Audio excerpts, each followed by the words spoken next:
Caríssimos irmãos e irmãs, na liturgia deste domingo, o Senhor nos apresenta o reino dos céus através de 3 parábolas.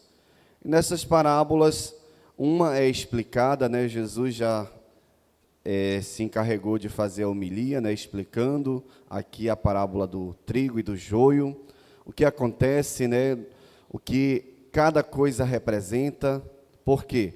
Jesus, ele poderia, como a própria profecia, no caso, fala que aquele que viria o Filho de Deus é aquele que falaria em parábolas. Mas Jesus poderia falar diferente. Mas se ele falasse diferente, às vezes as pessoas, mesmo assim, não iriam acreditar. Então, ele resolve falar através de parábolas para que as pessoas busquem compreender, busquem, com mais intensidade, com mais empenho, compreender. Porque às vezes quando a coisa vem muito fácil, está estampada na nossa cara, mesmo assim a gente não acredita. E se Jesus talvez agisse dessa forma, muitos não acreditassem. Então, através das parábolas, as pessoas despertam um interesse, em querer descobrir o que significa, por que ele fala daquela forma e como aquilo poderia ser útil na minha vida. Então, desta forma, a gente cria esse interesse para tentar descobrir o que é o reino dos céus, como é que Jesus fala isso e como é que ele faz para que as pessoas se convertam. E a gente vê que esta parábola do trigo e do joio, aquele homem escolhe as boas sementes e lança ali na terra boa. Até vai lá o inimigo e joga o joio, a semente do joio no meio. Não é que Deus ele vai dizer assim, vou separar como aqueles homens queriam. Quando o trigo começou ali a sair as primeiras espigas, o joio também, que foi que os trabalhadores, os ceifadores disseram, os empregados, vamos, Senhor, tu não queres que nós cortemos o joio? E o que é que o patrão diz? Não esperemos que os dois cresçam juntos, para que depois a gente vá separar. É a paciência que Deus tem com cada um de nós. A gente não está preparado. Às vezes a gente está neste caminho de conversão. A gente precisa, muitas das vezes, enfrentar barreiras, tribulações, para poder enxergar que nós somos trigos, que nós somos pessoas boas, que nós somos aqueles que o Senhor escolheu, aqueles que foram escolhidos para dar continuidade à missão do Senhor aqui nessa terra. Então o Senhor, ele tem essa paciência com cada um de nós, porque se fosse outro Deus, ele cortaria, quando a gente começa a se desviar, já cortaria a gente, e o Senhor nos dá a oportunidade, o Senhor nos dá uma nova chance. Todas as vezes que nós recorremos ao Senhor, ele nos dá uma oportunidade nova. Quantos de nós já recorremos através da confissão, através do arrependimento mesmo, do nosso coração, das coisas que nós já fizemos? Quantas vezes nós voltamos ao Senhor? E o Senhor nos acolhe.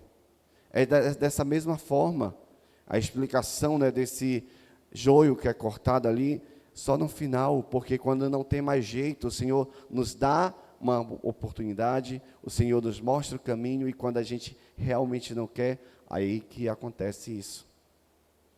Separado lá no final, o joio é feito os feixes, jogado onde? No fogo do inferno. Para onde há ranger e choro. É ali que o joio é jogado. Aonde aquelas pessoas que não fazem a vontade do Senhor, não é para intimidar, não é para colocar medo, mas é a gente ter a consciência. Porque na primeira leitura de hoje o Senhor fala da sua misericórdia. Em todo momento ele vai exercer a sua misericórdia sobre nós. E nós devemos fazer o quê? Pedir sobre nós o Espírito Santo para que nos conduza. Muitas vezes a gente não pede, a gente quer fazer as coisas da nossa cabeça, acha que está correto, mas e a iluminação que o Senhor deixou? O Senhor disse, recorram, eu enviarei sobre vós o Paráclito. A gente celebrou, 2 meses atrás, o Pentecostes, onde a gente via o Senhor enviando sobre os seus apóstolos e Nossa Senhora ali, o Espírito Santo.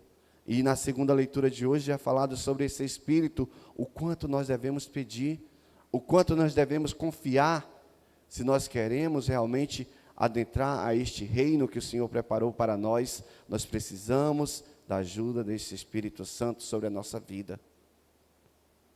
É Ele que vai nos conduzir, Ele que vai nos mostrar o caminho.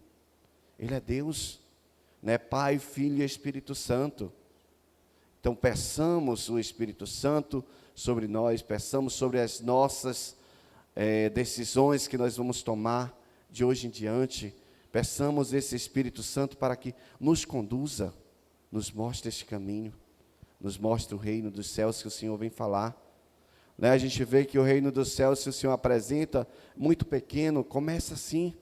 Né? Um grão de mostarda, nós vamos nos destacando e o reino dos céus é apresentado dessa forma tão pequena para que nós possamos ir ali adentrando a este mistério. E o fermento, né? Que vai começando pequeno, mas vai se expandindo. A nossa fé, a nossa espiritualidade, ela tem que começar assim a se expandir, a crescer. Que tipo de fermento nós estamos jogando na nossa vida espiritual? É o fermento que faz crescer para Deus ou o fermento que está vencido ali, que não vai fazer efeito nenhum na massa? É a nossa decisão, é a nossa escolha. É nós que devemos ter essa certeza no final de tudo. O Senhor nos apresenta o reino dos céus, Ele nos mostra como é. E que nós tenhamos todos os dias esse interesse de buscar conhecer mais, despertar dentro de nós o desejo de Deus.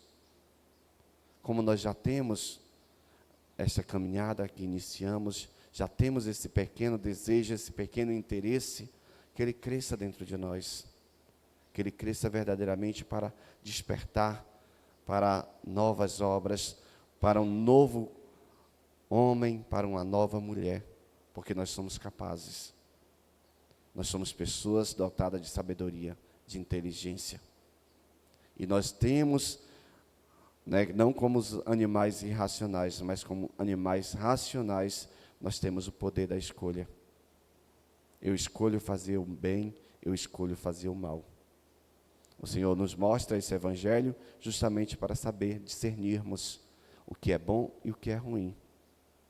Mas no final, se nós não fizermos a escolha, a opção melhor, haverá fogo, né, e muito choro, muito ranger de dentes. É isso a realidade do evangelho. O Senhor nos apresenta algo para nos fortalecer, algo para nos encaminhar para o lugar, para o reino dos céus. Basta a nossa decisão. É eu dizer o meu sim. É eu optar por Deus sempre na minha vida. E principalmente na minha família.